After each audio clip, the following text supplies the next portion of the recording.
एक व्यक्ति है,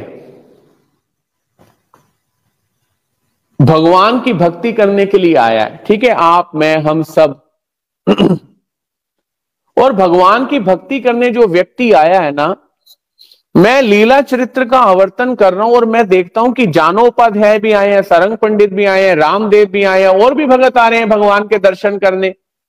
अब सबने भाई सन्यास थोड़ी ले लिया, घर बार छोड़ के वहीं थोड़ी बैठ गए। हर व्यक्ति थोड़ी सन्यास लेके बैठ जाएगा, बिल्कुल नहीं।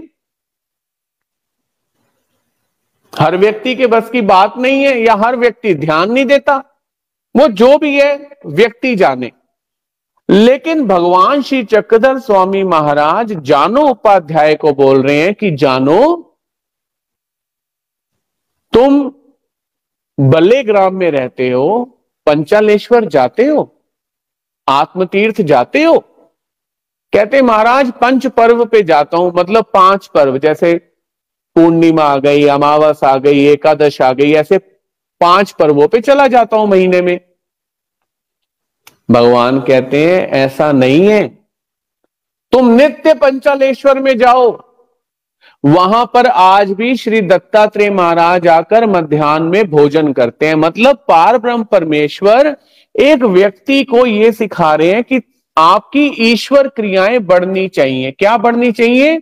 आपकी ईश्वर क्रियाएं बढ़नी चाहिए।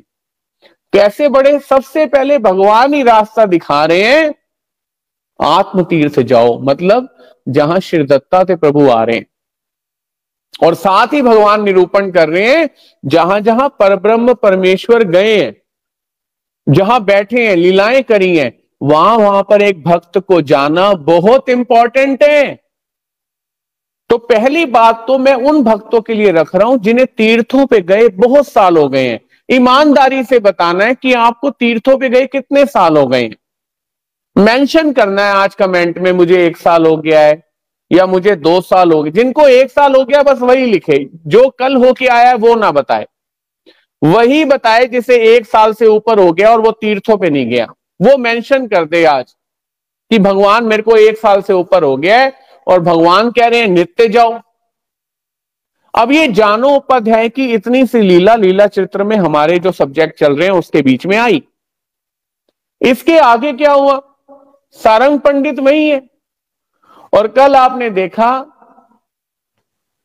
आप सबने मेंशन करना है। आप देखो आज मंदिर के सामने बैठे हो, और अगर आप तीर्थों पे जाना चाहते हो ना, तो आपको लिखना है कि मुझे इतने साल हो गए, मैं तीर्थों पे नहीं जा पाया। आपने दुख करना है। मैंने आपको थोड़े दिन पहले महाराष्ट्र से बोला था ना, एक सत्संग में, एक सत्र में, ये ने मनोरथ ची वाड़वावा, मतलब ये जो जीव है इसने मनोरथ ही करना चाहिए। कैसा मनोरथ? कब महाराज आपके दर्शन होंगे, कब मैं तीर्थों पे जाऊंगा। बेचैनी बेकरारी बढ़नी चाहिए रात को सोते समय, कब मैं जाऊंगा तीर्थों पे, कब भगवान मुझे आपके स्थानों के दर्शन होंगे। और भगवान क्या बता रहे हैं? जीव से कुछ नहीं होगा, ये सिर्फ मनोरथ तो करे, बार बार सोचे तो सही मुझे तीर्थों पे जाना है। अगर भगवान ना लेके जाएं तो बात मान लेंगे, और अगर आप नहीं गए हो ना तीर्थों पे, तो आज मेंशन करो, भगवान आपकी टिकट कटवा देंगे। याद रखना, अगर टिकट कटवानी है तो लिख दो इतना समय हो गया है। और ये हाल है मेरा कि तीर्थों पे जाने का तो मैं सोचता ही नहीं।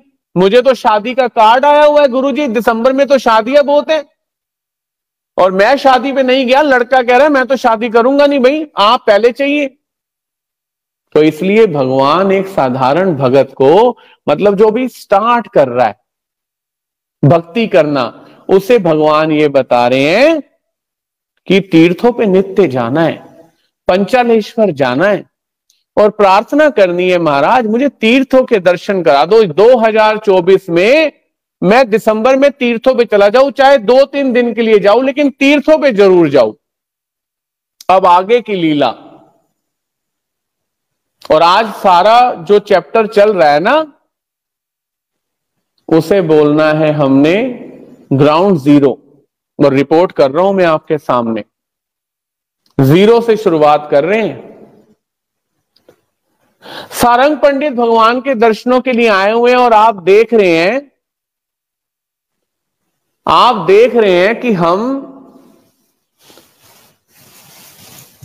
सारंग पंडित जो हैं भगवान श्री चक्रधर स्वामी जी के सामने क्या कर रहे हैं? अश्रद्धा दिखा रहे हैं। अश्रद्धा कैसी? एक तो भोजन कर रहे हैं पहले, दर्शन से पहले, उसके बाद रोटी भी जो चढ़ा रहे हैं वो पहले खुद खा चुके हैं। बड़े पढ़े लिखे पंडित व्यक्ति हैं, साधारण नहीं है, पोथियां बहुत पढ़ी हैं इन्होंने, बहुत पोथी पढ़ी हुई है। सारंग पंडित कोई साधारण नाम थोड़ी है। राजा के दरबार में कटक देवगिरी में बैठते हैं, पैठन में, कोई साधारण व्यक्ति नहीं है, पोथियां बहुत पढ़ी हुई है इन्होंने। लेकिन कार्य क्या कर रहे हैं आप देख लो। अब हुआ क्या, ये सारंग पंडित ना आम भी लाए थे, आम रखे हुए थे भगवान के सामने। भगवान ने जैसे ही कृपा दृष्टि डाली, आम को स्वीकार कर लिया। आम को स्वीकार किया। बाईसा जी ने जब भगवान जी के सामने से फल उठाए तो आम रस निकाला, तो एक आम में से रस निकला नहीं। बाईसा जी ने कहा महाराज ये इस आम में से रस नहीं निकल रहा। भगवान ने कहा ये हमने ग्रहण कर लिया है, ग्रहण कर लिया है हमने।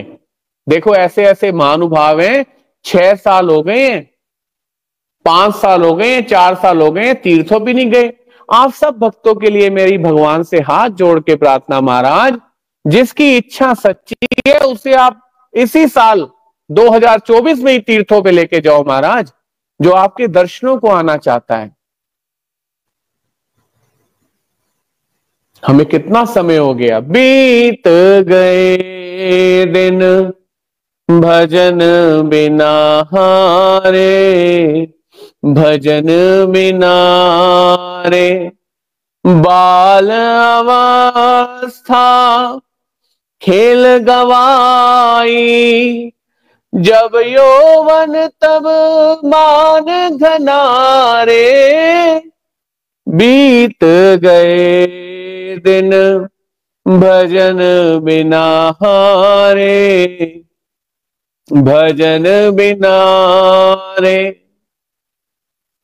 कितने दिन बीत गए, तीर्थों पे गए, भगवान ने आम खा लिया। बाईसा कह रही है महाराज आम की जो ऊपर की डेट होती है ना, जहां से तोड़ के आम चूसते हैं, वो भी महाराज साबुत है। आम कैसे खा लिया? भगवान कहते हैं बस ईश्वर ऐसे ही भोग लगाता है, इसलिए जब भी घर में कोई चीज आए अपनी पूजा के सामने रखकर इस लीला को याद करें। महाराज जैसे आपने सारंग पंडित के द्वारा लाया आम स्वीकार किया, मेरा भी स्वीकार करो महाराज पदार्थ, ऐसे प्रार्थना करनी है। अब यही सारंग पंडित भगवान श्री चक्रधर स्वामी जी से प्रार्थना करते हैं, महाराज श्री गोविंद प्रभु महाराज के दर्शन करा दो, आप तो भगवान हो। आप देखना, आप इसका दिमाग देखना। हाँ, एक व्यक्ति इतना अक्लमंद है कि भगवान को कह रहा है महाराज श्री गोविंद प्रभु महाराज के दर्शन करा दो। रिद्धपुर तो पता नहीं मैं कब जा पाऊंगा, अब थोड़ी ना आप 800 वर्ष पहले जाओ। आज हमें लगता है रिद्धपुर अच्छा ट्रेन में बैठ गए तो पहुंच गए, वो भी बड़े खुश नसीब लोग हैं जो ट्रेन में बैठ के जा तो रहे हैं, लेकिन कई तो आप देखो 6-6 साल हो गए तीर्थों पे नहीं जा पा रहे। कितना दुख है। और अब सारंग पंडित कह रहे हैं 800 साल पहले की बात है, उस समय कैसी अवस्था होती होगी। डोली लेकर चलते थे, मतलब पालकियों में जाते थे, जो बड़े धनवान लोग होते थे। पालकी में कितनी दूर चला जाएगा व्यक्ति एक दिन? 10 किलोमीटर बहुत हो गया, तो 15, 20, इससे ज्यादा तो नहीं जा पाएगा, 25, 30।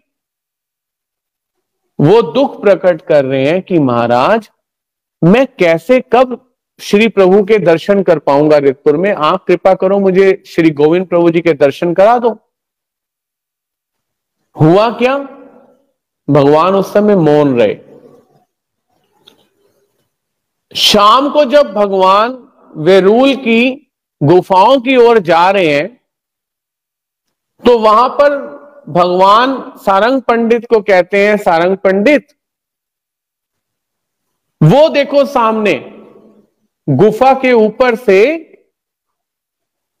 श्री गोविंद प्रभु महाराज नीचे उतर रहे हैं, और देखना अच्छे तरीके से मूर्ति निहार लेना, भगवान की निहार लेना। और जैसे ही भगवान ये बोलते हैं, सामने वाली गुफा से श्री गोविंद प्रभु महाराज नीचे उतरते दिखते हैं वेरूल में। भगवान रोज भ्रमण के लिए जा रहे हैं अलग अलग गुफाओं में, और आज जिस गुफा के सामने पहुंचे हैं वहां श्री गोविंद प्रभु महाराज उतरते दिख रहे हैं। श्री गोविंद प्रभु महाराज की दाढ़ी बिल्कुल वाइट, नाभि चुंबित, मतलब नाभि तक टच हो रही है भगवान की। एक धोत्र का जो वस्त्र है ना, भगवान ने ऐसे ऊपर ओढ़ा हुआ है, ऐसे, ये ऐसे ऐसे, और एक मोकड़ा का सोटा मतलब नीचे की तरफ खुला पड़ा है। ऐसे शिव प्रभु बाबा हंसते हुए, प्रसन्न चित्त, अपने आप से बात करते हुए नीचे उतर रहे हैं। और जैसे ही श्री गोविंद प्रभु महाराज नीचे उतरते हैं, होता क्या है, जैसे ही श्री गोविंद प्रभु महाराज नीचे उतरते हैं, श्री गोविंद प्रभु महाराज के चरणों में जैसे ही सारंग पंडित माथा टेकते हैं, मूर्ति निहार लेते हैं, ज्यों ही ऊपर उठते हैं श्री गोविंद प्रभु नहीं होते, श्री गोविंद प्रभु अदृश्य हो जाते हैं। आप देखो भगवान श्री चक्रधर स्वामी महाराज कितनी कृपा कर रहे हैं इस व्यक्ति के ऊपर जिसका नाम है सारंग पंडित। क्या नाम है? सारंग पंडित। लेकिन जैसे जैसे इसकी लीलाएं आगे बढ़ती जाएंगी ना, आपको दिखेगा तो सही कि ये भगवान के बड़ा क्लोजियर है, बहुत पास में है, लेकिन आपको फील हो जाएगा कि इसकी अश्रद्धा इसको ईश्वर से इतना दूर कर गई कि ये जान भी नहीं पाया कि मैं पर ब्रह्म परमेश्वर उभयदर्शी ईश्वर अवतार के इतना पास होकर भी, जिसे भगवान ने प्रत्यक्ष एलोरा की गुफाओं में श्री गोविंद प्रभु महाराज के दर्शन कराए,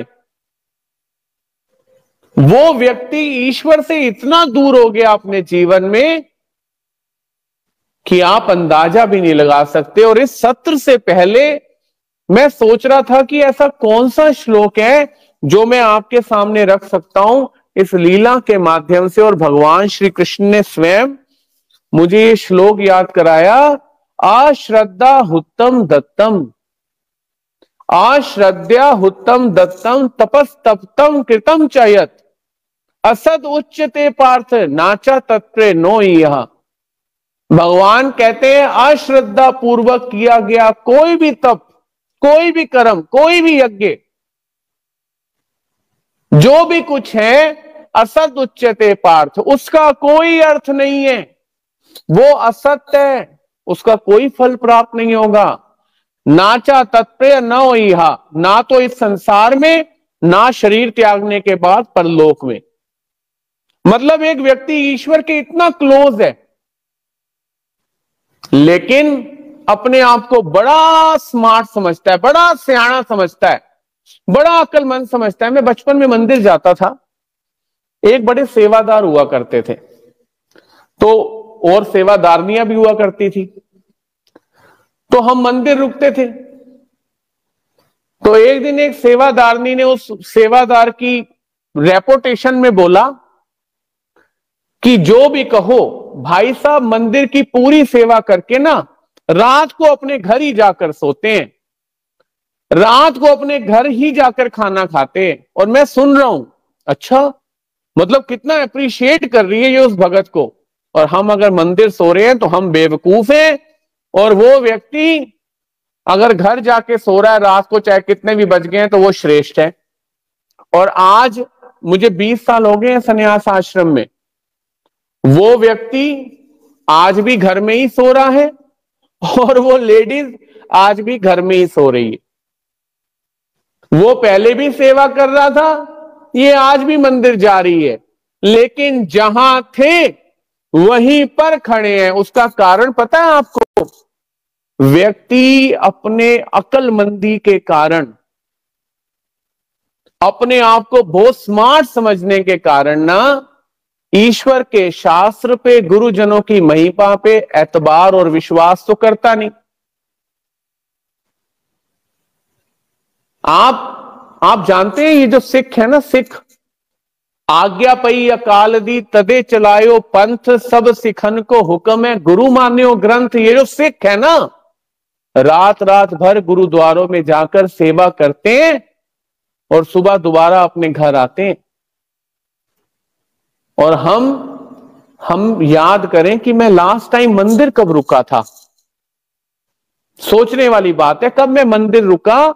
मंदिर रुक के सुबह झाड़ू और पोछा करके आया, सेवा करके आया, और मैं किस दिन दोबारा मंदिर जाके रुकूंगा, रात को वहीं नाम जाप करूंगा, सुबह सेवा करके आऊंगा। हफ्ते में एक दिन तो मंदिर रुकूंगा। यहां मैं आपको बताना क्या चाह रहा हूं, ईश्वर के इतना करीब आकर भी, इतना पास आकर भी इंसान ईश्वर से जुड़ नहीं पाया। गीता कह रही है अश्रद्धा उत्तम दत्तम तपस तप्तम कृतम चयत असद उच्चते पार्थ नाचा तत्प्रिय नोइहा। जो अश्रद्धा से भरकर कर्म कर रहा है, कर तो रहा है कर्म कि चलो करना तो चाहिए, करना तो चाहिए, लोग देखते हैं, सब कोई देख रहा है, करो करो, इज्जत का क्या होगा, करो करो। अश्रद्धा से कर रहा है। ईश्वर देख रहा है कि नहीं देख रहा, इस पे तो दृष्टि है ही नहीं। समाज क्या कहेगा, लोग क्या कहेंगे, रिश्तेदार क्या कहेंगे, अश्रद्धा। इसलिए अश्रद्धा से उठो और श्री नागदेव आचार्य जी की तरह बनो, बाईसा जी की तरह बनो, मेहदाइसा जी की तरह बनो, उन भक्तों की तरह बनो जो भक्त भगवान के पास जाके ना भगवान के ही हो गए। और इसके लिए आपको प्रयत्न करना पड़ेगा, अपनी चीजें छोड़नी पड़ेंगी। आप मुझे कुछ भी बोलोगे, फोन पे मैसेजेस करोगे, हम ऐसा कर लेते हैं, ऐसा कर लेते हैं, ऐसा कर लेते हैं, मैं एंड में क्या बोलूंगा, जय श्री कृष्ण। मैं आपको जबरदस्ती तो नहीं कर सकता। लेकिन एक बात याद रखना, आपका जीवन है, आपकी सांसें हैं, आप उन्हें ले रहे हो। मैं तो अभी 1-1.5-2 महीने से इस सत्र पे आ गया, ये परिवार इतना ज्यादा बढ़ गया, अब ये 9 बजे मुझे भी मजबूर करता है कि हमें बैठना ही बैठना है। लीला चरित्र कोई भगत मेरे कारण सुन पा रहा है, मैं पढ़ पा रहा हूं, उसकी धार्मिक वृद्धि हो रही है, मैं नहीं रुक सकता। लेकिन आपको जो मार्गदर्शन करने वाली शक्ति है वो मैं नहीं हूं, परमेश्वर है। और आप ये सोचो कि quality is better than the quantity. आपको अपने अंदर क्वालिटी भरनी है, क्योंकि जिस दिन आप ये शरीर त्यागोगे, ये शरीर छोड़ोगे, उस समय आंखें आपकी किसी को भी देखेंगी, बच्चों को, परिवार को, घर को, लेकिन आप किसी को आवाज नहीं मार पाओगे। और ये लोग तैयारी कर रहे होंगे, भले कितने रो रहे होंगे, लेकिन तैयारी क्या कर रहे होंगे, चलो चलो। ना तुप रैणी ना छा बंदिया, न्या प्यो रहना ना मां बंदिया, हर शै ने आखिर तुर जाना, बस रहना रब दा ना बंदिया।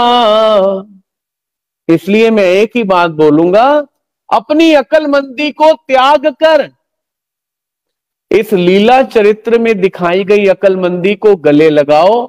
देखो ये हमारी बहन आगम नरंग ने आज दंडवत कर दी है। प्रोग्राम ये भी रेगुलर देखती हैं, दंडवत नहीं करती। पता नहीं क्या प्रेशर है। तो हो सकता है आगम नारंग जी को किसने बोला हो, सत्र देख रहे हो, सत्र देख रहे हो, तुम्हें मोहित कर देंगे। अरे मैं तो चाहता हूं मैं इनको मोहित कर पाऊं और ये ईश्वर के द्वारे पहुंच जाएं। इसलिए ऐसी बातों से बचो और अपने सत्र से जुड़कर अपने भगवान से जुड़ो, लीलाओं का स्मरण करो और अपना कल्याण करो। लेकिन अश्रद्धा से कुछ मत करो, जो भी करो श्रद्धा पूर्वक करो। आप सभी को जय श्री कृष्ण, दंडवत प्रणाम।